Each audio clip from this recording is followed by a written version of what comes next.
बजाय ते जिस गुरु के दर ते आपां आके झोलियां पढ़ रहे हैं, घटो घट उस गुरु के बारे जान सकीए कि उस सतगुरु जी ने मनुखता के परोपकार करदियां की घटना घाली, की सत दे के गए, ते उस सतगुरु जी के नाम की बीतिया। आओ गुरु बख्शी फतेह की संग पाओ प्यार सतगुरु जी।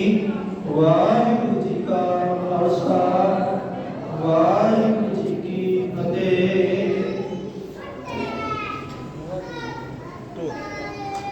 धन धन साहिब श्री गुरु नानक देव सच्चे पातशाह जिस वेले सतगुरु जी इस दुनिया के तख्ते ते आए ने, सतगुरु जी ने मनुख नूं सचियार होने का ढंग दस्सिया कि जे रब दी नज़र विच प्रवान होना है ते तू सचियार होना चाहिए।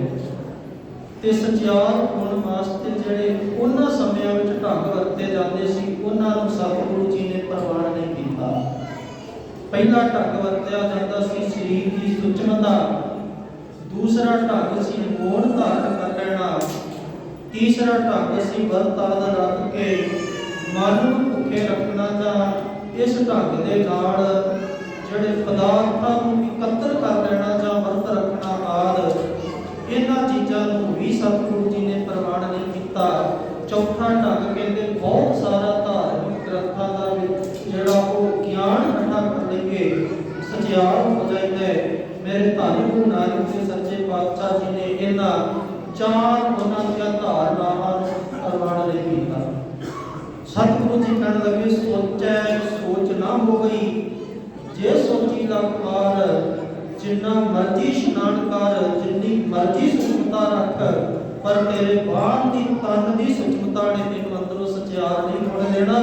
तेरा अंदर जिहड़ा है वो मैणे दा मैणा रहेगा। दूसरा वचन चुप है चुप ना हो गई, जे लाए रहा लिवतार, जे तू मौन धार के ऐन एक तक समाधि ला के कई कई घंटे बैठा रहेगा। गुरु नानक साहब कहते हैं जिन्ना मर्जी समाधि में सुरत जोड़ के बैठा रहे, जे तेरा मन चुप नहीं सच करके जानी तो सचियार नहीं हो सकती।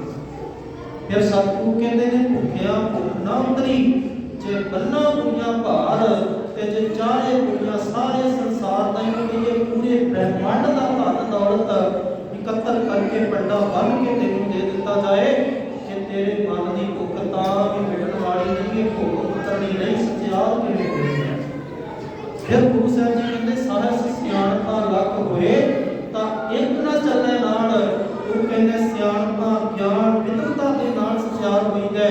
गुरु नानक साहब कहते ने 100-200 नहीं, हजारां चतुराइयां चलाकियां सियाणपा तेरे कोल होण, सच करके जानी रब दे घर एक भी सियाणप तेरे नाल नहीं जाए। फिर गुरु नानक साहब के सामने सवाल रखा कि हे गरीब निवाज सतगुरु, फिर आप जी दसो सचियार किवें होईदा है।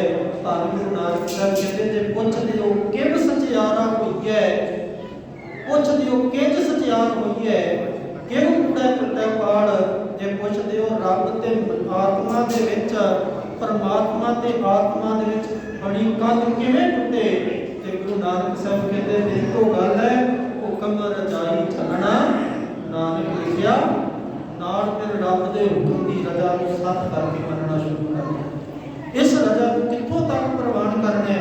भगत नामदेव जी कहते ने कबहू खीर खाण घीओ ना भावे, रब बख्शिशा करता है ते हर तरह की सुख सहूलत, हर तरह के खाण पहनण वाले सुख के साधन बख्शिश करता है, ते जेड़े मनुख नूं मिले ने वो प्रवान नहीं करता, वो उन्हां चीज़ां नूं मुंडे मारदा, कहता मैनूं नहीं लोड़ इन्हां चीज़ां दी, वो मजाक बनाउंदा, रब दीआं दातां दा शुकराना नहीं करता। पर गुरु ग्रंथ साहिब जी दे वचन ने जदों परमात्मा दित्तियां होईआं दातां दा कोई शुकराना नहीं करता, फिर परमात्मा नदर पट्टी जे करे सुल्ताना घाव कराइंदा, दर मंगण भेख ना पाइंदा। सतगुरु जी कहते फिर जदों रब जी नदर फेरदे ने ਵੱਡੇ ਵੱਡੇ ਸੁਲਤਾਨਾਂ ਨੂੰ ਭਿਖਾਰੀ ਬਣਾ ਕੇ ਮੰਗਣ ਲਾ ਦਿੰਦੇ ਨੇ, ਹਾਲਤ ਐਸੀ ਕਰ ਦਿੰਦੇ ਨੇ ਜੇ ਪੁੱਠਾ ਲੈ ਕੇ ਕਿਸੇ ਦੇ ਘਰ ਮੰਗਣ ਜਾਣ, ਸਾਹਮਣੇ ਉਹ ਮੰਗਣ ਵਾਲੇ ਨੂੰ ਕੋਈ ਖੈਰ ਪਾਉਣ ਲਈ ਤਿਆਰ ਨਹੀਂ। ਦਰ ਮੰਗਣ ਭੇਖ ਨਾ ਪਾਇੰਦਾ, ਲੋਕਾਂ ਦੇ ਦਰਵਾਜ਼ੇ ਤੇ ਜਾ ਕੇ ਮੰਗਦੇ ਨੇ, ਪਰ ਗੁਰੂ ਗ੍ਰੰਥ ਸਾਹਿਬ ਜੀ ਕਹਿੰਦੇ लिखिया भी नहीं पाता कि रब की रजा है। जो राम रखे तो रड़िया रे भाई, ये भाई जिवें परमात्मा रखदे उहदी रजा विच रहना से हुक्म रजाई चलना नानक लिखिया नाल। भगत नामदेव जी कहते हैं कबू खीर खांड घिओ ना भावे, कबू घर कर टूक मगावे। वो परमात्मा जदों नजर फेर लए ते जेड़ा मुंडों खीर घिओ खंड दे पदार्थां नूं प्रवान नहीं करदा ओनूं लोकां दे घरों मंगण ला दिंदा है। हालत ऐसी भी रब जी कर दिंदे ने कि भगत नामदेव जी कहते कबू कूड़ चने पिलावे, कदे कदे फिर कूड़े दे विच जोगी भी खाना दिंदा है। ये रब दी रजा है। वो जिवें रखदे तो ओदी रजा विच रहना पैंदा है। फिर अगे जाके भगत नामदेव जी कहते ने कबहू तुरे तुरंग नचावे, कदे ते परमात्मा इन्नियां बख्शिशां दिंदा है। घोड़ियां नूं नचाउंदा दड़ाउंदा फिरदा है, जोगे जुग विच थकीए ते वधिया तो वधिया सवारी दे साधन मोटरसाइकिल बुलटां दे पटाके पाउंदा है, गड्डियां घुमाउंदा है, कई कुछ करदा है। पर जदों रब नज़र फेर लए फिर कबहू पाए मन लियो ना पावे, फिर वो पैरों की जुत्ती भी खो लेंदा है। फिर पैरी पाउण वास्ते जुत्ती भी नहीं रहण दिंदा। रब दी रजा है। कबहू खाट सुपेदी सुआवे, कदे कदे ते गुरु जी कहते इन्ने सुख दिंदा है रब कि बंदा पलंगियां दे उपर सोहणे सोहणे सफेद रंग की चादर तो बिना कहंदा मैनूं नींद नहीं आउंदी, चादर सफेद रंग की वसा। ते भगत नामदेव जी कहते फिर वही रब जदों ओहदे हुक्म तो बाहर चलदा है फिर कबहू घूम प्यार ना पावे, फिर धरती ते विछाउण वास्ते पराली दी नसीबड़ी होंदी, फिर दूजे गुणां ते विछाउणा पै जांदा है। जो राम राखै त्यो रहिया रे भाई, हर की महिमा किछ कहण ना जाई। भगत नामदेव जी कहते रब दे बारे तो जान सकदा है। गुरु नानक साहब जी कहते हुक्म रजाई चलना नानक लिखिया नाल, रब दे हुक्म दी रजा विच तुरना। ये गुरु नानक साहब जी कहते परमात्मा की बख्शिश लैनी है ते रब दे हुक्म मनना शुरू कर दे। ते गुरु अर्जन साहब जिन्हां दे स्थान ते आप जी नतमस्तक होण वास्ते आए हो, गुरु ग्रंथ साहब जी दे विच एक वचन है कि जे दुख दे तां तुझे आराधी, जे सुख दे तां तुझे आराधी, दुख भी तुझे ध्याई। हे परमात्मा जे तू मेरी झोली विच सुख पाएगा मैं तेरी आराधना करांगा, जे मेरी झोली विच सुख पा देगा तां भी तेरे सिमरन करांगा। जे सुख देता तुझे आराधी, दुख भी तुझे ध्याई। जे भुख देता इत ही राजा, जे तू मैनूं भुखा रखेगा ते मैं इनू भी अपने सिदक दे विच रह के तेरी रजा विच समझांगा मैं रजिया होया। ते गुरु रामदास साहब जी दे वचन ने कि जे भुख देता इत ही राजा, दुख विच सुख मनाई, तन मन काट काट सब अरबी विच अग्नि आप जलाई। जे तेरी रजा विच अपना तन मन कटना पै जाए, अग विच सड़ना पै जाए। गुरु ग्रंथ साहब सच्चे पातशाह जी दे बोल ने रब नूं प्यार करने वाला ये भी प्रमाण करदा है। परमात्मा नूं प्यार करने वालों की हर एक रजा नूं सत करके मनदा है। हुक्म रजाई चलना नानक लिखिया नाल। हुक्म दी रजा विच किवें तुरना है ये गुरु अर्जन साहब जी ने सिखाया है। धन गुरु अर्जन देव सच्चे पातशाह गरीब निवाज सतगुरु गुरु साहब जी का आगमन गोइंदवाड़ की धरती ते सत्कारयोग माता भवानी जी की पावन कुख तो धन गुरु रामदास साहब जी के घर 1563 ईस्वी दे विच होए अप्रैल का महीना 1563 दे विच धन गुरु अर्जन साहब जी का आगमन होता है। उस वेले नाना गुरु अमरदास साहब जी गुरता के विराजमान ने ते नाने गुरु दीआं बड़ियां सीसां लईआं। धन गुरु अर्जन साहब ने एक दिन गुरु अर्जन साहब जी ने कहते ने गुरु अमरदास साहब जी ने पलंगे नूं हथ पाया ते गुरु अमरदास साहब कहते ने कौन है पुरख भारी जन मंजी हिलाई साडी सारी, ये कौन है जिन्हें साडा पलंग हिला दिता है। ते माता भानी जी कहते पिता जी ये दुहिता है तुहाडा छोटा दुहिता। ते गुरु अमरदास साहब कहते दुहिता बाणी का दुहिता ये बाणी का जहाज है। बड़ियां असीसां गुरु अर्जन साहब जी ने नाना गुरु अमरदास साहब जी कोलों लईआं। रो विचार गुरु अमरदास सच्चे पातशाह जी ज्योति ज्योत समाउंदे धन गुरु रामदास साहब जी गुरता गद्दी ते विराजमान हुए और अमृतसर साहब की धरती ते आके विराजमान हुए। भाई गुरदास जी लिखते ने बैठा सोढ़ी पातशाह अमृतसर विच जोत जगावे। गुरु अमरदास अमृतसर साहिब की धरती ते आए, मनुखता का भला कीता, रौनकां लग गईयां और इत्थे बेअंत संगतां दा आवना जावना है। बाबा प्रीति चंद गुरु रामदास साहिब जी का बड़ा सपुत्र है। बाबा महादेव उस तो छोटे ने और गुरु अर्जन साहिब सच्चे पातशाह सब तो छोटे सपुत्र ने। तीन पुत्र ने, पिता एक है, तिन्हां दा सुभाव वखरा वखरा है। प्रीति चंद की सुरत दुनियावी धंधियां दे विच फसी हुई है। बाबा महादेव संसार तो विरक्त ने ते गुरु अर्जन साहिब गुरु पिता नहीं बल्कि गुरु करके उन्होंने हर हुक्म नूं सत करके मनते पए। धन गुरु रामदास सच्चे पातशाह जी के रिश्ते विचों शरीके दे विचों बाबा सहारी जी लाहौर तो आए। इतिहास वधेरा संखेप में गिणती कर लगे केवल गुरु अर्जन साहिब जी को सामने रख के कि जदों सहारी मन जी आते ने गुरु रामदास सच्चे पातशाह जदों आप जी के माता पिता अकाल चलाना कर गए, लाहौर वासियों ने आप जी का कोई संभाल नहीं, कोई सत्कार नहीं रखा। पर अज आप जी दुनिया के शहनशाह हो, आप पातशाह हो, रबी जोत आप जी विच विराजमान है। हुण सानू मौका दिओ, लाहौर दी संगतां आप जी के दर्शनां दी तांग विच ने, मौका बड़े मेरे पुत्र की शादी है, आप जी लाहौर आओ, नाले शादी विच शामिल होवो, नाले लाहौर दी संगतां आप जी की सेवा करके खुशियां प्राप्त मान सकन। धन गुरु रामदास साहिब जी ने जवाब दिता कि ਵੇਖੋ सहारी जी, असीं लाहौर जावांगे, फिर बरात के नाल लड़की वालियां दे घर भी जाना पएगा, दूसरियां ते बोझ पएगा, इत्थे सिख संगतां होणगीआं, परेशान होणगीआं, संगतां नूं लाहौर जाना पएगा, कई तरह के जिहड़े को विघन पै सकदे ने, इस करके असीं नहीं जा सकदे, फिर किते समा बणिआ ते जरूर आवांगे।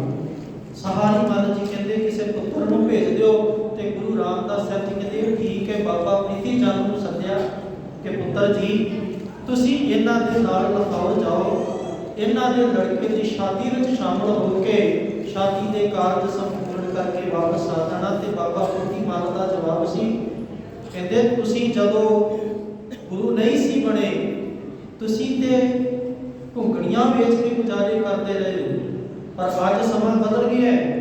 हज़ारां की गिणती में संगतां आउंदियां, हज़ारां की गिणती में धन दौलत आउंदी है, मसंदां दे कोई हिसाब किताब लैणे हुंदे ने, संगतां दी आवाजाही है, संसार संभाल करनी है, कई कुछ वेखना पैंदा ते मैं चले गया अमृतसर साहिब का प्रबंध कौन संभालेगा। वो सोचदा है प्रबंध मैं संभालदा है, वो भुल गया कि कीता करना सर्व रजाई, किछ कीचा जे कर सकिए अपना कीता किशू ना होवे, जो हर भावे त्यो रखिया हुंदा ते ओ कुछ है जो रब करदा है। पर प्रीति चंद कहंदा मेरे तो बिना सरना नहीं। जवाब दे दिता, महादेव जी नूं सद्दिआ, कहंदे जी कौन रिश्तेदार, कौन साख संबंधी, इत्थे कोई किसी दा नहीं, उन्हां भी पल्ला झाड़ दिता, मैं नहीं करना। धन गुरु अर्जन साहिब जी आए, गुरु पिता जी ने इशारा किया पुत्र जी तुहाडे चाचा जी के लड़के की शादी है, तुसीं शामिल होना है। ते गुरु अर्जन साहिब जी ने एक वचन आख्या सी, कहंदे पिता जी ये ते शादी का मौका है, खुशी का मौका है, जरूर जावांगा। गुरु पिता जी अज शादी खुशी के मौके ते ना किवें करदे आ, हाँ जे किते ऐसा भी समा बणिया अपना तन भी कुर्बान करना होया तुहाडे हुक्म की रजा नूं मन के मैं अपना तन वारन वास्ते भी चला जावांगा, ये खुशी का मौका जरूर जावांगा। गुरु रामदास साहिब जी ने कहते वचन आखे के वापस तद तक नहीं आना जद तक बुलाइए। लो विचार गुरु अर्जन साहिब लाहौर गए, सहारी मल जी की लड़के की शादी हुई, कारज संपूर्ण हुए। गुरु अर्जन साहिब जी ने उत्ते गुरमत का बहुत प्रचार किया। इत्थे गुरु अर्जन साहिब जी को साईं मियां मीर जी भी मिलन आए, जिहड़े गुरु अर्जन साहिब जी की शख्सियत उस वेले गुरु साहिब जी की उम्र केवल 18 साल के करीब है, ते साईं मियां मीर उन्हां दी उम्र 35-40 साल के करीब है। उम्र करके बड़े ने, पर गुरु अर्जन साहिब जी की शख्सियत तो बहुत प्रभावित हुए। बड़ा मिला बड़ा सुभाव है, बड़े प्यार के नाल विचरे रहो। विचार काफ़ी समा बतीत होया, गुरु अर्जन साहिब जी को वापसी का हुक्म नहीं आया।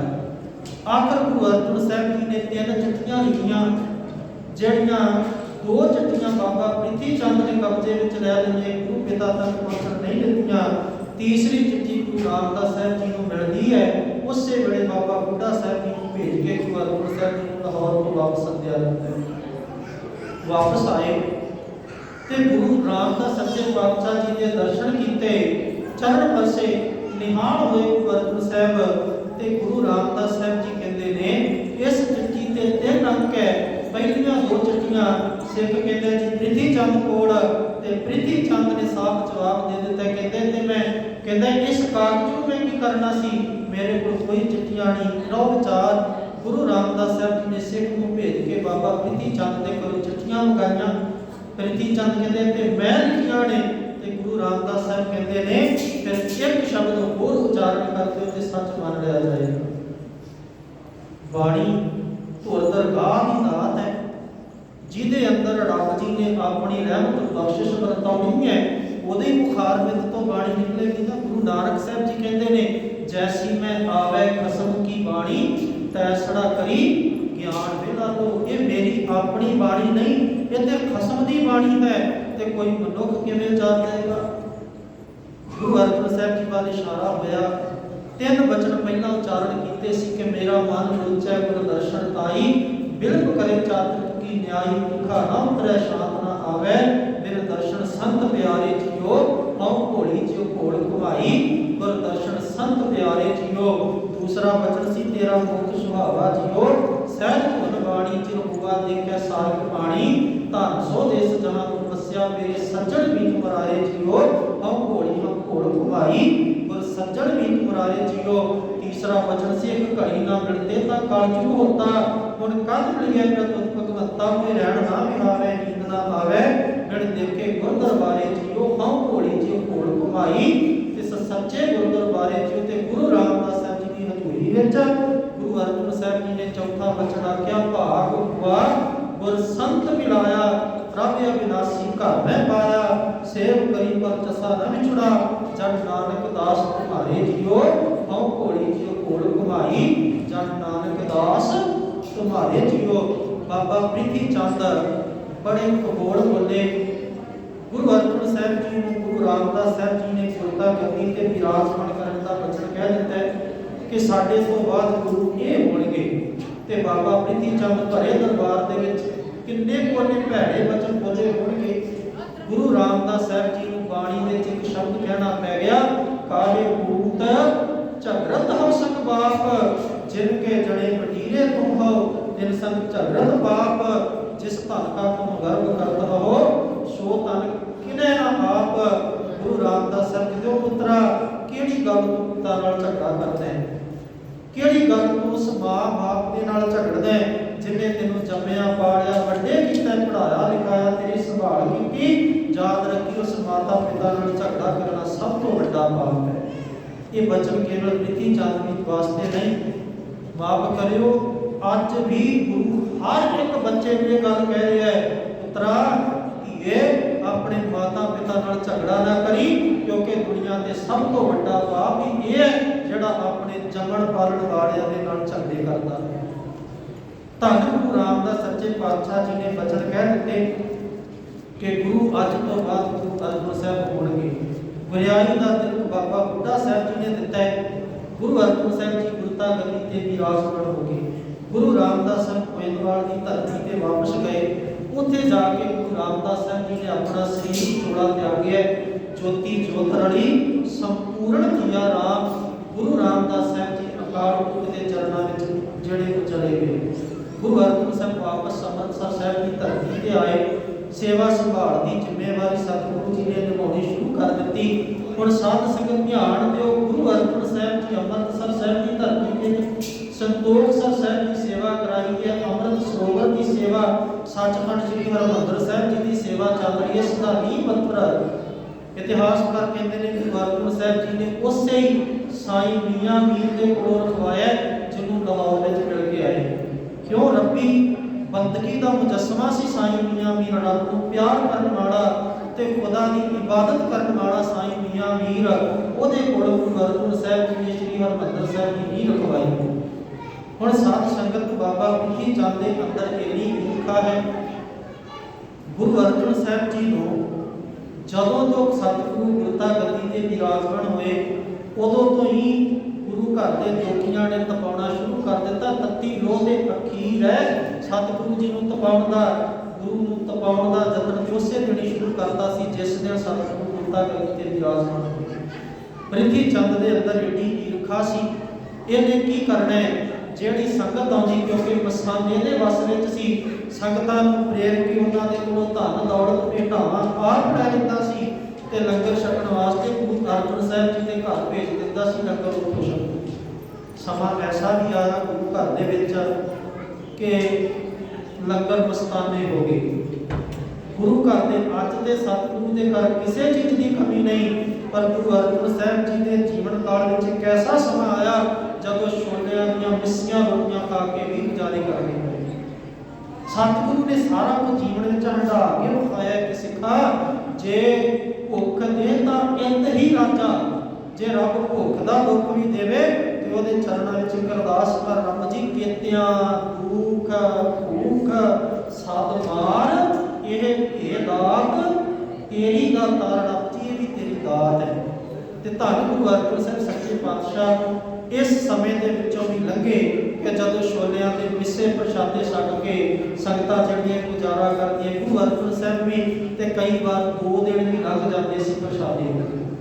ਭਾਈ ਗੁਰਦਾਸ ਜੀ ਆਗਰੇ ਤੋਂ ਆਏ, ਪਤਾ ਲੱਗਾ ਪ੍ਰਿਥੀ ਚੰਦ ਵਿੱਚ ਕਰਦਾ ਹੈ ਬਾਬਾ ਭਾਈ ਗੁਰਦਾਸ ਜੀ ਨੇ ਬਾਬਾ ਬੁੱਢਾ ਜੀ ਭਾਈ ਜੇਠਾ ਮੁਖੀ ਸਿੱਖਾਂ ਨੂੰ ਨਾਲ ਲੈ ਕਰਕੇ ਅੰਮ੍ਰਿਤਸਰ ਦੇ ਦੁਆਲੇ ਚੌਕੀਆਂ ਬਿਠਾ ਦਿੱਤੀਆਂ। ਸਿੱਖ ਸੰਗਤਾਂ ਨੂੰ ਪ੍ਰੇਰ ਕੇ ਗੁਰੂ ਅਰਜਨ ਸਾਹਿਬ ਜੀ ਦੇ ਚਰਨਾਂ ਨਾਲ ਜੁੜਨਾ ਸ਼ੁਰੂ ਕੀਤਾ।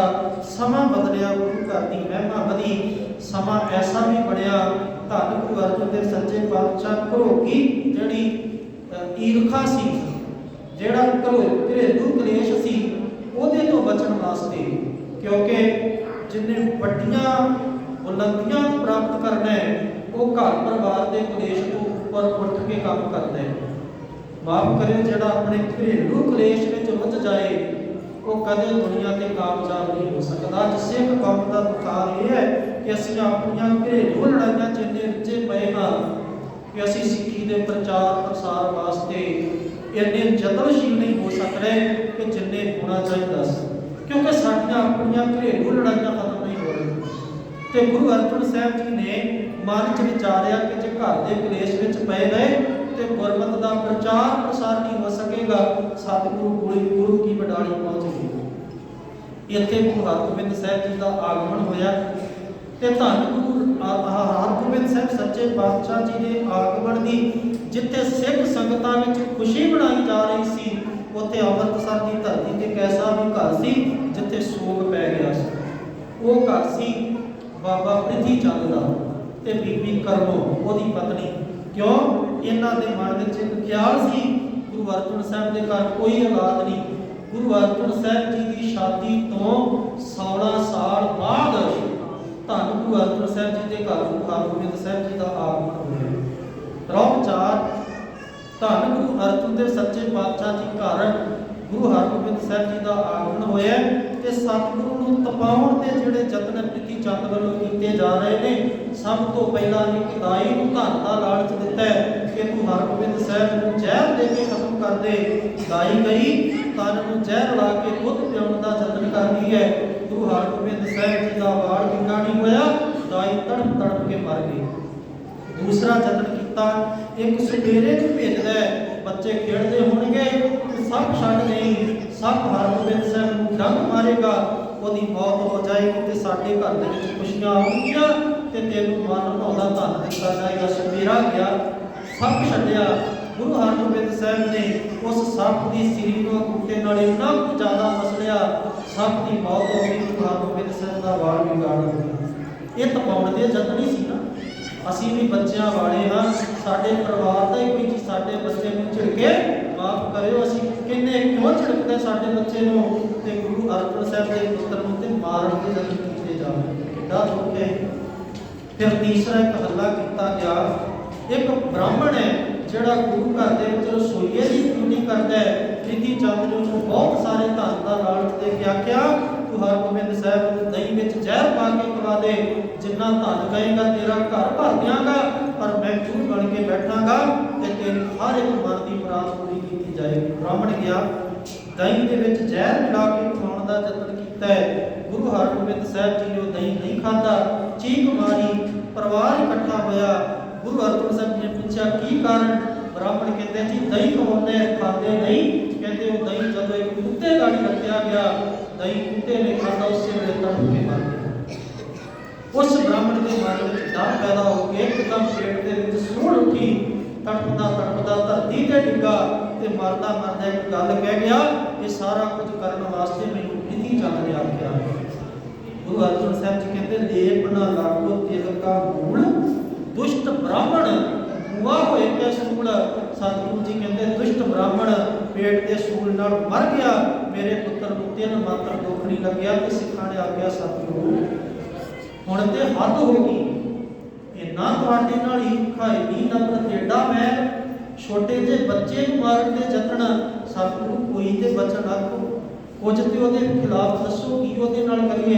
ਤੇ ਗੁਰੂ ਅਰਜਨ ਸਾਹਿਬ ਕਹਿੰਦੇ ਸਿੱਖੋ ਯਾਦ ਰੱਖਿਓ, ਬਚਾਉਣ ਵਾਲੇ ਤੇ ਭਰੋਸਾ ਰੱਖੋ, ਮਾਰਨ ਵਾਲੇ ਲੱਖਾਂ ਯਤਨ ਕਰਨ, ਜੇ ਬਚਾਉਣ ਵਾਲੇ ਦਾ ਹੱਥ ਸਿਰ ਤੇ ਹੋਵੇ ਕੋਈ ਬਾਣ ਵਿੰਗਾ ਨਹੀਂ ਕਰ ਸਕਦਾ। ਜਿਸ ਦਾ ਸਾਹਿਬ ਡਾਢਾ ਹੋਏ ਇਸ ਨੂੰ ਮਾਰ ਨਾ ਸਕੇ ਕੋਈ। ਸਤਿਗੁਰੂ ਜੀ ਕਹਿੰਦੇ ਜਦੋਂ ਬਚਾਉਣ ਵਾਲਾ ਵੱਡਾ ਹੋਵੇ ਉਹਨੂੰ ਦੁਨੀਆ ਦੀ ਤਾਕਤ ਖਤਮ ਨਹੀਂ ਜੇ ਕਰ ਸਕਦੀ। ਉਹ ਵਿਚਾਰ ਗੁਰੂ ਅਰਜਨ ਸਾਹਿਬ ਦਾ ਗੁਰੂ ਕੀ ਵਡਾਲੀ ਤੋਂ ਅੰਮ੍ਰਿਤਸਰ ਸਾਹਿਬ ਆਏ, ਪਰ ਇੱਥੇ ਵੀ ਪ੍ਰੀਤੀ ਚੰਦ ਨੇ ਨਹੀਂ ਦੇਖਿਆ। ਸੁਲੀ ਖਾਨ ਨੂੰ ਚੜਾ ਕੇ ਲਿਆਇਆ। ਸੁਲੀ ਖਾਨ ਨੇ ਭਰੀ ਸਭਾ ਵਿੱਚ ਦਾੜੇ ਤੇ ਹੱਥ ਫੇਰ ਕੇ ਆਖਿਆ ਸੀ ਕਿ ਜੇ ਮੈਂ ਗੁਰੂ ਅਰਜਨ ਸਾਹਿਬ ਨੂੰ ਖਤਮ ਨਾ ਕਰਾਂ ਤੇ ਮੈਨੂੰ ਸੁਲੀ ਖਾਨ ਦਾ ਆਖਿਓ। ਤੇ ਗੁਰੂ ਅਰਜਨ ਸਾਹਿਬ ਜੀ ਨੂੰ ਪਤਾ ਲੱਗਾ ਸੁਲੀ ਖਾਨ ਨੇ ਇਸ ਤਰ੍ਹਾਂ ਦਾੜੇ ਤੇ ਹੱਥ ਫੇਰ ਕੇ ਆਖਿਆ ਕਿ ਗੁਰੂ ਅਰਜਨ ਸਾਹਿਬ ਨੂੰ ਖਤਮ ਕਰ ਦਿਆਂਗਾ।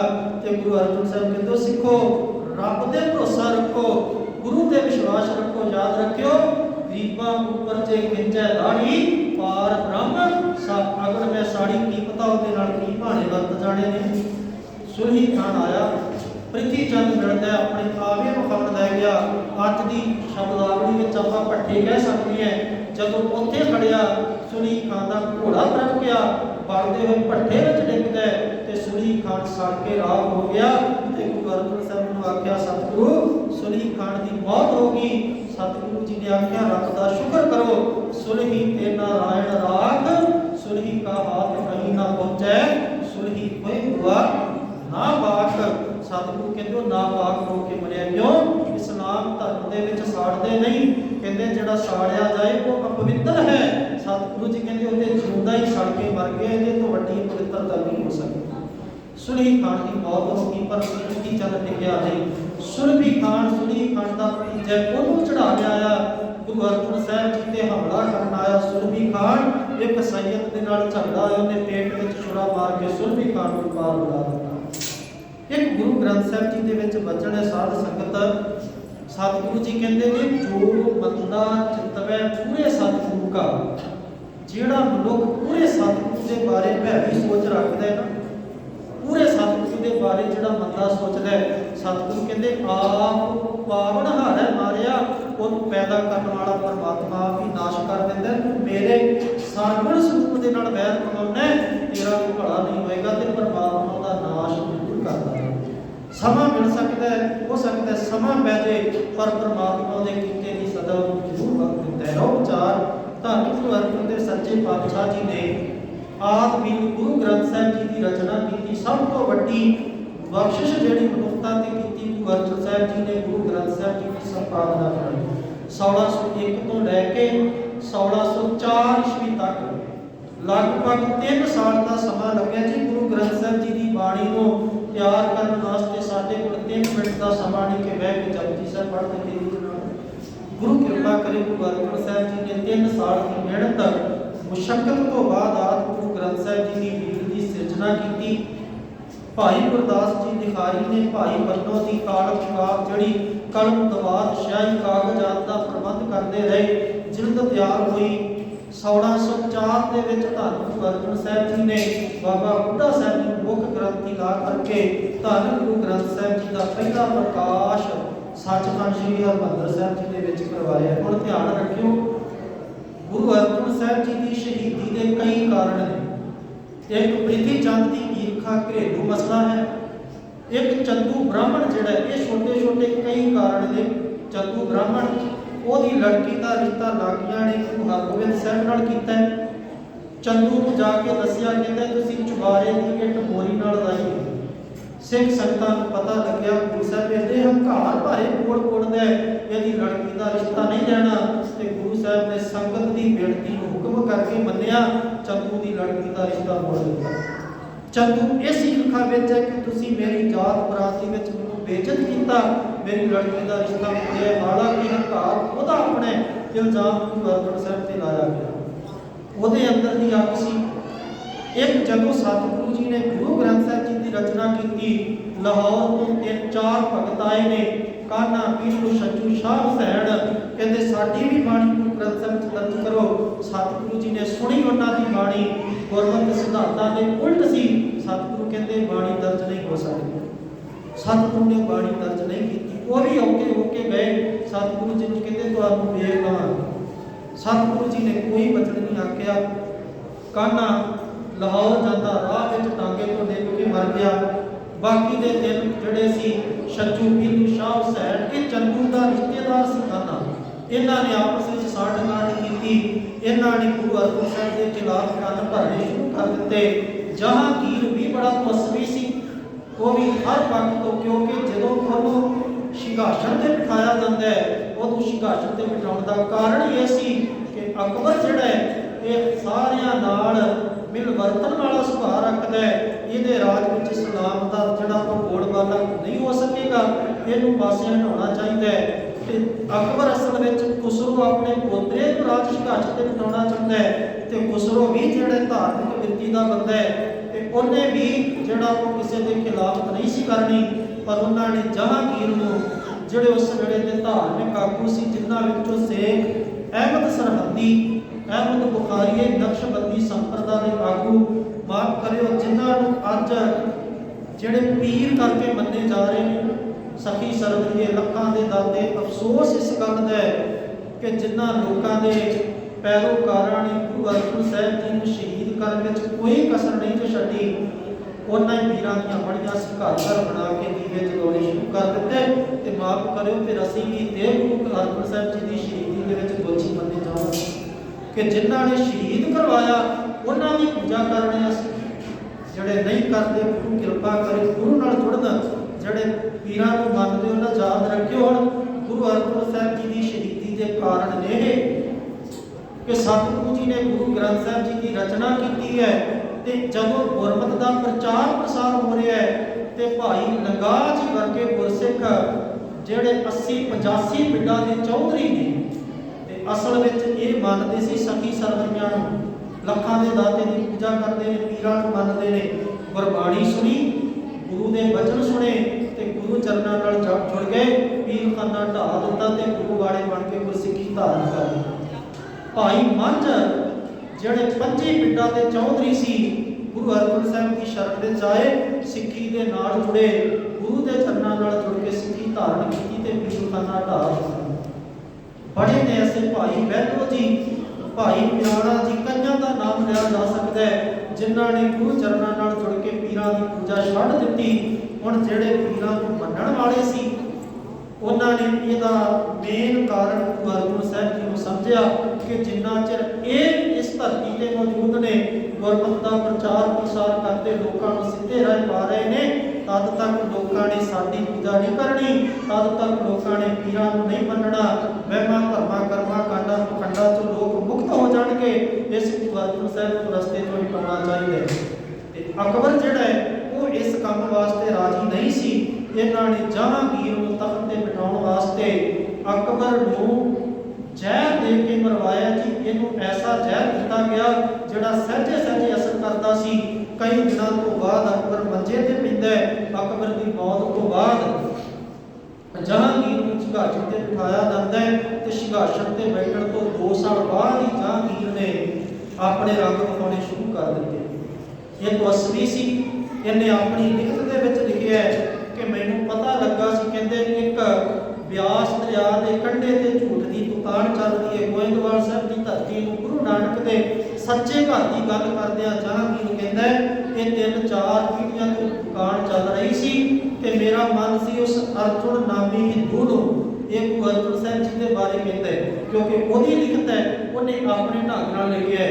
ਕਹਿੰਦਾ ਮੈਂ ਚਾਹੁੰਦਾ ਸੀ ਕਿ ਜਾਂ ਤੇ ਉਸ ਅਰਜੁਨ ਨੂੰ ਮੁਸਲਮਾਨ ਬਣਾ ਲਿਆ ਜਾਏ ਤੇ ਜਾਂ ਉਹਨੂੰ ਖਤਮ ਕਰ ਦਿੱਤਾ ਜਾਏ ਤੇ ਇਸ ਦੁਕਾਨ ਨੂੰ ਹਮੇਸ਼ਾ ਬੰਦ ਕਰ ਦਿੱਤਾ ਜਾਏ। ਫਿਰ ਕਹਿੰਦਾ ਮੈਂ ਹੀ ਮੁਰਤਜ਼ਾ ਖਾਨ ਜਿਹੜਾ ਲਾਹੌਰ ਦਾ ਗਵਰਨਰ ਹੈ, ਕਹਿੰਦਾ ਉਹਨੂੰ ਹੁਕਮ ਦਿੱਤਾ ਕਿ ਗੁਰੂ ਅਰਜਨ ਸਾਹਿਬ ਜੀ ਨੂੰ ਕੈਦ ਕਰਕੇ ਜਿਹੜਾ ਯਾਸ਼ਾ ਦੇ ਕਾਨੂੰਨ ਅਧੀਨ ਖਤਮ ਕਰ ਦਿੱਤਾ ਜਾਏ, ਉਹਨਾਂ ਦੇ ਪੁੱਤਰ ਉਹਨਾਂ ਦੀ ਜ਼ਮੀਨ ਜਾਇਦਾਦ ਜ਼ਬਤ ਕਰ ਲਈ ਜਾਏ। ਰੌਬ 4 ਇਹ ਜਹਾਂਗੀਰ ਵੀ ਤਪਸਵੀ ਸੀ। ਇਹਨੇ ਵੀ ਇਹਨਾਂ ਨਕਸ਼ਬੰਦੀ ਆਗੂ ਦੇ ਜਿਹੜੇ ਸੰਪਰਦਾ ਦੇ ਜਿਹੜੇ ਆਗੂ ਸੀ, ਸੌਖੇ ਸ਼ਬਦਾਂ ਵਿੱਚ ਕਹਾਂ ਕਿ ਜਿਹੜੇ ਪੀਰਾਂ ਨੂੰ ਮੰਨਣ ਵਾਲੇ ਸੀ, ਲੱਖ ਦਾਤੇ ਦੇ ਪੁਜਾਰੀ ਸੀ, ਇਹਨਾਂ ਨੇ ਜਹਾਂਗੀਰ ਨੂੰ ਚੁੱਕਿਆ। ਇਹਨਾਂ ਦੀ ਚੁੱਕਣਾ ਵਿੱਚ ਆ ਕੇ ਚੰਦੂ ਦੀਆਂ ਸ਼ਿਕਾਇਤਾਂ ਵਿੱਚ ਆ ਕੇ ਹੋਰ ਕਈ ਜਿਹੜੇ ਗੁਰੂ ਅਰਜਨ ਸਾਹਿਬ ਦੇ ਖਿਲਾਫ ਸੀ ਕਾਜੀ ਮੌੜਵੀ, ਉਹਨਾਂ ਦੀ ਚੁੱਕਣਾ ਵਿੱਚ ਆ ਕੇ ਜਹਾਂਗੀਰ ਨੇ ਧੰਨ ਗੁਰੂ ਅਰਜਨ ਸਾਹਿਬ ਜੀ ਨੂੰ ਕੈਦ ਕਰਨ ਦਾ ਜਿਹੜਾ ਹੁਕਮਨਾਮਾ ਜਾਰੀ ਕੀਤਾ। ਉਹਦੇ ਵਿੱਚ ਵਜ੍ਹਾ ਕੀ ਬਣਾਈ? ਕਿਉਂਕਿ ਇਹ ਜਿੰਨੀਆਂ ਵੀ ਵਜ੍ਹਾ ਸੀ ਇਹਨਾਂ ਵਿੱਚ ਗ੍ਰਿਫਤਾਰੀ ਦਾ ਵਾਰੰਟ ਜਾਰੀ ਨਹੀਂ ਸੀ ਕੀਤਾ ਜਾ ਸਕਦਾ। ਹੁਣ ਵਜ੍ਹਾ ਇਹ ਬਣਾਈ ਗਈ ਕਿ ਜਹਾਂਗੀਰ ਦਾ ਪੁੱਤਰ ਹੈ ਖੁਸਰੋ, ਜਿਹਨੇ ਬਗਾਵਤ ਕਰ ਦਿੱਤੀ ਕਿ ਮੈਂ ਆਪਣੇ ਦਾਦੇ ਦੀ ਗੱਦੀ ਰਾਜ ਸੰਘਰਸ਼ ਤੇ ਬੈਠਾਂਗਾ, ਆਪਣੇ ਪਿਤਾ ਜਹਾਂਗੀਰ ਨੂੰ ਮਾਰ ਕੇ ਮੈਂ ਰਾਜ ਭਾਗ ਪ੍ਰਾਪਤ ਕਰਾਂਗਾ। ਉਹਨੇ ਬਗਾਵਤ ਕੀਤੀ। ਇਸ ਇਲਾਕੇ ਨੂੰ ਆਇਆ ਆਗਰੇ ਤੋਂ ਅੰਮ੍ਰਿਤਸਰ ਦੇ ਨੇੜਿਓਂ ਲੰਘਦਾ ਗੋਇੰਦਵਾਲ ਦੇ ਨੇੜਿਓਂ ਲਾਹੌਰ ਨੂੰ ਜਾਂਦਾ ਤੇ ਗੁਰੂ ਅਰਜਨ ਸਾਹਿਬ ਤੇ ਇਲਜ਼ਾਮ ਲਾਇਆ ਗਿਆ ਕਿ ਤੁਸੀਂ ਖੁਸਰੋ ਦੀ 50,000 ਰੁਪਈਆ ਦੇ ਕੇ ਮਦਦ ਕੀਤੀ ਤੇ ਉਹਨਾਂ ਦੀ ਰਾਜ ਸੰਘਰਸ਼ ਤੇ ਬੈਠਣ ਦੀ ਅਰਦਾਸ ਕੀਤੀ। ਤੁਸੀਂ ਉਹਨਾਂ ਦੀ ਮਦਦ ਕੀਤੀ ਹੈ, ਉਹਦੇ ਜੁਰਮਾਨੇ ਵਜੋਂ ਜਾਂ 2 ਲੱਖ ਰੁਪਈਆ ਦਿਓ ਤੇ ਜਾਂ ਤੁਹਾਨੂੰ ਖਤਮ ਕਰ ਦਿੱਤਾ ਜਾਏਗਾ। ਹੁਣ ਗੁਰੂ ਅਰਜਨ ਸਾਹਿਬ ਜੀ ਨੂੰ ਗ੍ਰਿਫਤਾਰ ਕੀਤਾ ਗਿਆ, ਲਾਹੌਰ ਲਿਆਂਦਾ ਗਿਆ, ਜਹਾਂਗੀਰ ਦੇ ਸਾਹਮਣੇ ਪੇਸ਼ ਕੀਤਾ ਗਿਆ। ਧੰਨ ਗੁਰੂ ਅਰਜਨ ਦੇਵ ਸੱਚੇ ਪਾਤਸ਼ਾਹ ਜੀ ਦੇ ਸਾਹਮਣੇ 2-3 ਸਵਾਲ ਰੱਖੇ ਗਏ। ਪਹਿਲਾ, ਤੁਸੀਂ ਖੁਸਰੋ ਦੀ ਮਦਦ ਕੀਤੀ ਹੈ, ਉਹਦੇ ਵਾਸਤੇ 2 ਲੱਖ ਰੁਪਈਆ ਤੁਸੀਂ ਸਰਕਾਰੀ ਖਜ਼ਾਨੇ ਵਿੱਚ ਜਮ੍ਹਾਂ ਕਰਾਓ। ਧੰਨ ਗੁਰੂ ਅਰਜਨ ਸਾਹਿਬ ਦਾ ਜਵਾਬ ਸੀ ਕਿ ਇਹ ਜਹਾਂਗੀਰ, ਤੇਰਾ ਪਿਤਾ ਅਕਬਰ ਵੀ ਕਿਸੇ ਵੇਲੇ ਗੁਰੂ ਘਰ ਆ ਕੇ ਪ੍ਰਸ਼ਾਦਾ ਛਕ ਕੇ ਗਿਆ ਸੀ। ਜੇ ਤੇਰਾ ਪੁੱਤਰ ਆ ਕੇ ਗੁਰੂ ਘਰ ਪ੍ਰਸ਼ਾਦਾ ਛਕ ਗਿਆ ਤੇ ਇਹਦੇ ਵਿੱਚ ਹੱਦ ਕੀ ਹੈ?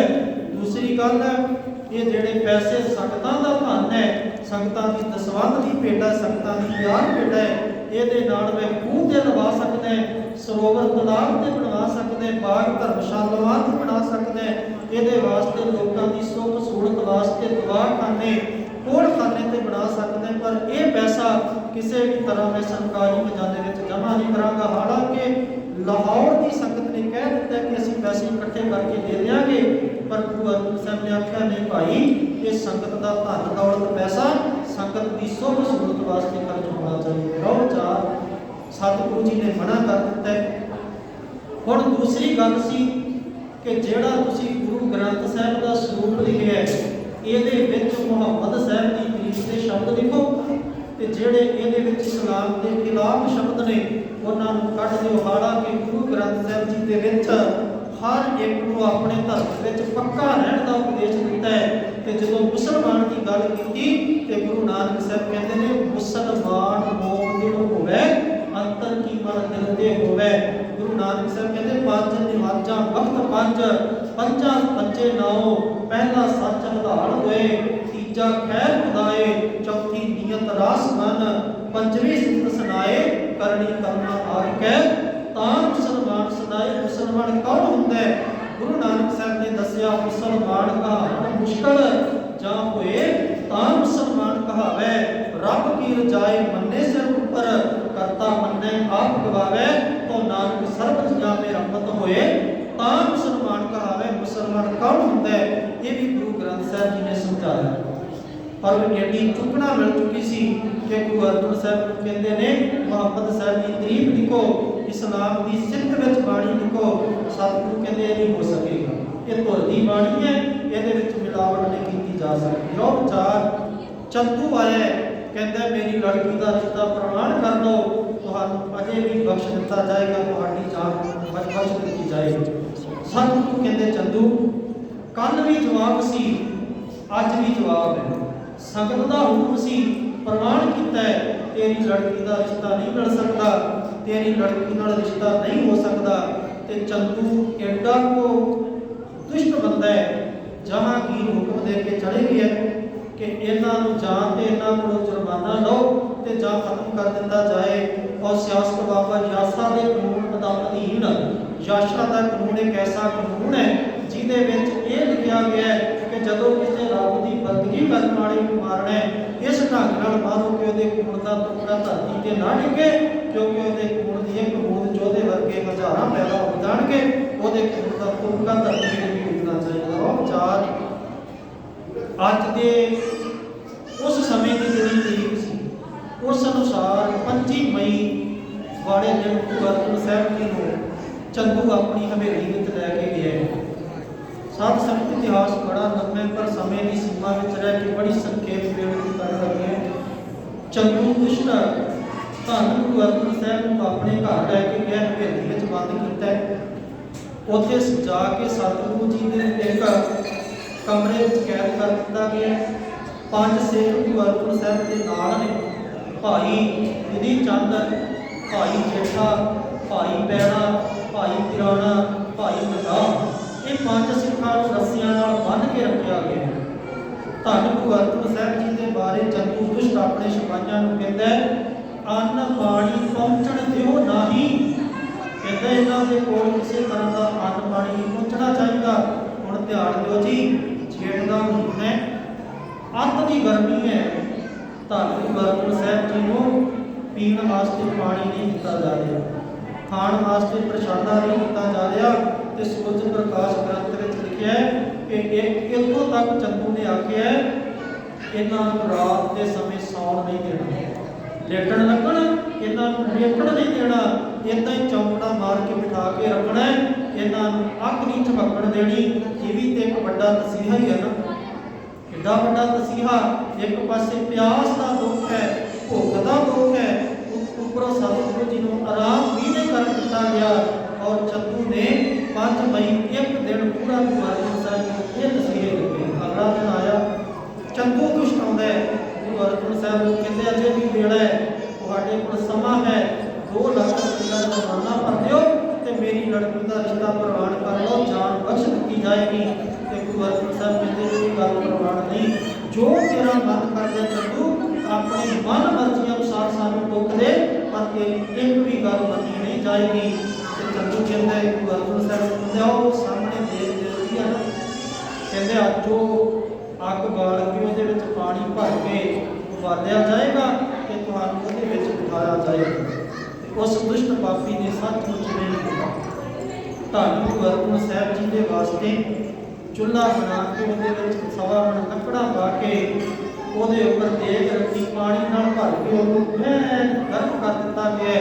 ਗਰੀਬ ਨਿਵਾਜ ਗੁਰੂ ਅਰਜਨ ਸਾਹਿਬ ਉਸ ਉੱਪਰ ਦੇ ਪਾਣੀ ਵਿੱਚ ਬਿਠਾਇਆ ਜਾਂਦਾ ਹੈ ਔਰ ਥੱਲੇ ਹੋਰ ਅੱਗ ਬਾਲੀ ਜਾਂਦੀ ਹੈ। ਧੰਨ ਗੁਰੂ ਅਰਜਨ ਦੇ ਸੱਚੇ ਪਾਤਸ਼ਾਹ ਜੀ ਨੇ ਇੱਕ ਵੀ ਵਚਨ ਬੋਲਣ ਨਹੀਂ ਦਿੱਤਾ।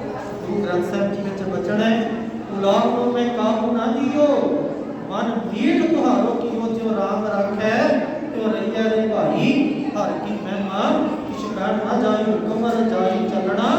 ਨਾਨਕ ਲਿਖਿਆ ਨਾਲ ਹੁਕਮ ਦੀ ਰਜ਼ਾ ਵਿੱਚ ਕਿਵੇਂ ਚੱਲਣਾ ਹੈ, ਇਹ ਗੁਰੂ ਅਰਜਨ ਸਾਹਿਬ ਨੇ ਸਿਖਾਇਆ।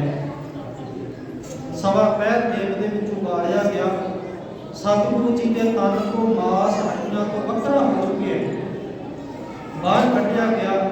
ਸਤਿਗੁਰੂ ਜੀ ਦਾ ਸਰੀਰ ਸ਼ਾਮਾਂ ਤੱਕ ਸ਼ਾਦਿਓ ਸ਼ਾਦੀ ਹੋ ਚੁੱਕਿਆ। ਚੰਦੂ ਕਹਿੰਦੇ ਅਜੇ ਵੀ ਮੌਕੇ ਬਚ ਸਕਦੀ ਹੈ ਜਾਣ। ਉਹ ਦਿਨ ਵੀ ਬਤੀਤ ਹੋ ਗਿਆ।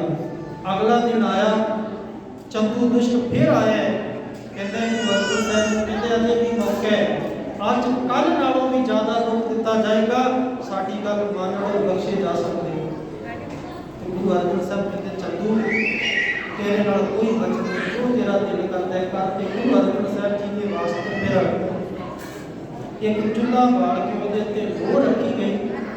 ਉਸ ਲੋਹ ਨੂੰ ਰੱਜ ਕੇ ਤਪਾਇਆ ਗਿਆ ਤੇ ਜਦੋਂ ਇਹ ਲਾਸ਼ ਸੁੱਕ ਹੋ ਗਈ, ਧੰਨ ਗੁਰੂ ਅਰਜਨ ਸਾਹਿਬ ਨੂੰ ਉਸ ਲੋਹ ਦੇ ਉੱਪਰ ਸੁਟਾ ਦਿੱਤਾ। ਇਹ ਵੀ ਇੱਕ ਕਿੰਨਾ ਵੱਡਾ ਤਸੀਹਾ।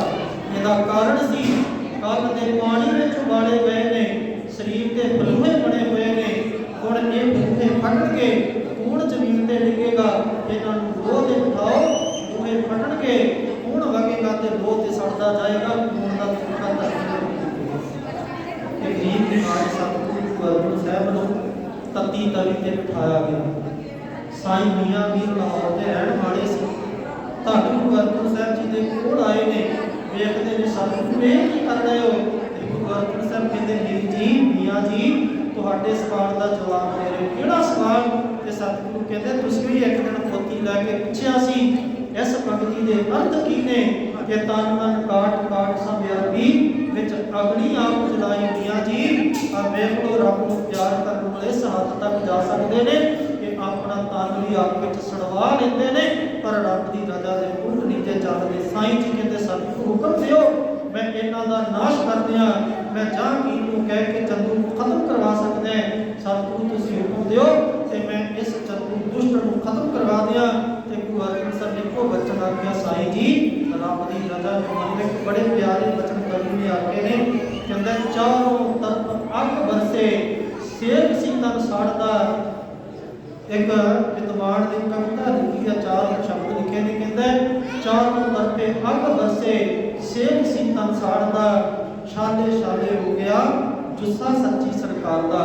ਕਹਿੰਦਾ ਹਰ ਪਾਸੇ ਅੱਗ ਬਰਸ ਰਹੀ ਹੈ, ਜੇਠ ਦਾ ਮਹੀਨਾ ਹੈ, ਤਾਪੀਆਂ ਲੂਆਂ ਵਗਦੀਆਂ, ਚੰਦੂ ਤਪਿਆ ਹੋਇਆ ਹੈ, ਤਪਾਉਣ ਵਾਲੇ ਜਲਾਦ ਤਪੇ ਹੋਏ ਨੇ। ਸਾਈਂ ਮੀਆਂ ਮੀਰ ਜੀ ਵਰਗਾ ਬੰਦਗੀ ਕਰਨ ਵਾਲਾ ਵੀ ਤਪ ਗਿਆ ਹੈ। ਕਹਿੰਦਾ ਮੈਂ ਇੱਟ ਦੀ ਇੱਟ ਨਾਲ ਇੱਟ ਖੜਕਾ ਦਿਆਂਗਾ ਲਾਹੌਰ ਦੀ। ਧੰਨ ਗੁਰੂ ਅਰਜਨ ਸਾਹਿਬ ਲੋਹ ਤੇ ਬੈਠੇ ਹੋਏ ਨੇ। ਤੇ ਕਵੀ ਕਹਿੰਦਾ ਕਿ ਚਾਰੋਂ ਤਰਫ ਅੱਗ ਬਰਸੇ, ਸੇਕ ਸੀ ਤਨ ਸਾੜਦਾ, ਛਾਲੇ ਛਾਲੇ ਹੋ ਗਿਆ ਜੁੱਸਾ ਸੱਚੀ ਸਰਕਾਰ ਦਾ। आज साई उठा साई मियां मीर जी रोवे ते धारी मारदा, वो रो पिया चढ़ा पिया या हुक्म जदों गुरु अर्जन साहब जी नूं वेखदा है, कहंदे ने रो पिया कुरला पिया वेख हाड़ अपनी जान दा। ते धारी गुरु अर्जन दे सच्चे पातशाह साई मियां मीर दे सिरलाप नूं सुणदे कहंदे, साईं जी छोड़ो प्रीति चाम से। सुन सतगुर बोले, साईं जी छोड़ो प्रीति चाम से, क्या हुआ तन चल रहा, हम शांत है हरि नाम से। की हो गया जे मेरे तन नूं इन्हां ने तपाउण दा जतन कीता है, पानी विच उबालिया, तत्ती लोह ते बिठा दिता गया है, उपरों गर्म रेता, रेता ते पहला ही गर्म सी पर उहनूं फिर कड़ाही विच पा के अग बाल के गर्म कीता गया। ओहदे कड़छे भर भर के गुरु अर्जन साहब दे तन ते पाए गए। हुण साध संगत एक पासे देग विच उबालिया, पानी दे नाल धुए हुए तन ते उन्हां धुएआं दे जख्म बने ते गर्म रेता उस धुएआं दे विच धसदी होएगी ते गुरु अर्जन साहब दे तन नूं किन्ना कुछ दर्द मिलदा होवेगा। पर साडे अंदरां दे विच माफ करियो गुरु अर्जन साहब दे प्रति कोई प्यार नहीं। माफ करियो जिहड़े गुरु नूं प्यार करदे हो, गुरु चरनां नाल जुड़े रहो, पर जिहड़े गुरु चरनां तों टुट के दर दर ते भटकदे ने, याद रखियो ये उस गुरु दा दर है जिन्हें हर मरने परने ते साडा सहायक बनना है। इस गुरु के दर नूं ना छड्डियो, नहीं ते इहदे तों बिना सहारा नहीं मिलना किते। धन गुरु ग्रंथ साहिब जी दे वचन ने कि गुरु के चरनां तों बिना तेरी आत्मा का विस्तारा नहीं हो सकेगा। गुर बिन घोर आधार, गुरु बिन समझ ना आवे, गुर बिन सुरत ना सिद्ध, गुरु बिन मुक्त ना पावे, गुरु तो बिना तेरी मुक्ति नहीं होएगी। कहते सुन सतगुर बोले, मियाँ जी छोड़ो प्रीति चाम से, क्या हुआ तन जब राम शांत है हरि नाम से। साईं जी की होया जो तन सड़ रहे है, परमात्मा के नाम की ठंडक ही इन्नी है, तेरा रुपया मिठा लागे हर नाम पदार्थ नानक मांगे। धन गुरु अर्जन साहब जी नूं 29 मई का दिन सी, अख दे तसीहे दे के तत्ती लोह ते बिठा के उपर गर्म रेता पाया गया, पर सतगुरु जी बोले नहीं, आउण वालियां पीढ़ियां वास्ते पूर्ण पाए पूरने पाए। सिखा इतने बड़े दुखों चों भी लगना पै जाए, गुरु तो मुख ना होनी ते सच करके जानियो। अज तक सिखां ते कई मुसीबतां पईयां, 84 विच टैरां दे नाल अग ला ला के गलां विच भी पाए, पर गुरु नूं प्यार करन वालियां ने कदे गुरु नूं भेट नहीं। लोक चार धन गुरु अर्जन साहब 30 मई का दिन आता है। उस समय की तरीक अनुसार अंग्रेजी महीने की 30 तरीक सी। गुरु अर्जन साहब जी ने रावी दे विच इशनान करन दी मंग कीती है कि असीं रावी दे विच इशनान करना चाहुंदे। चंदू ने सोचा ਤਨ ਜਲਿਆ ਹੋਇਆ ਹੈ, ਰੂਹੇ ਹੋਏ ਨੇ, ਗਰਭ ਦੇ ਰੇਤਾਂ ਦੇ ਨਾਲ ਥਾਂ ਥਾਂ ਤੋਂ ਜ਼ਖਮ ਭਰੇ ਪਏ ਨੇ।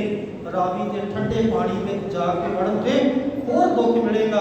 ਆਗਿਆ ਦੇ ਦਿੱਤੀ ਗਈ ਗੁਰੂ ਅਰਜਨ ਸਾਹਿਬ ਸੱਚੇ ਪਾਤਸ਼ਾਹ ਜੀ ਨੂੰ ਭਾਈ ਪਿਰਾਣਾ, ਭਾਈ ਜੇਠਾ ਜੀ ਨੇ ਦੋਵਾਂ ਮੋਢਿਆਂ ਤੋਂ ਫੜਿਆ ਰਾਵੀ 'ਚ ਲੈ ਕੇ ਗਏ। ਸਤਿਗੁਰੂ ਜੀ ਦੇ ਚਰਨ ਧੋਤੇ ਨੇ ਭਾਈ ਪਿਰਾਣਾ ਜੀ ਨੇ। ਸਤਿਗੁਰੂ ਜੀ ਰਾਵੀ ਵਿੱਚ ਇਸ਼ਨਾਨ ਕਰਦੇ ਨੇ, ਸਰੀਰਕ ਚੋਲਾ ਤਿਆਗਿਆ।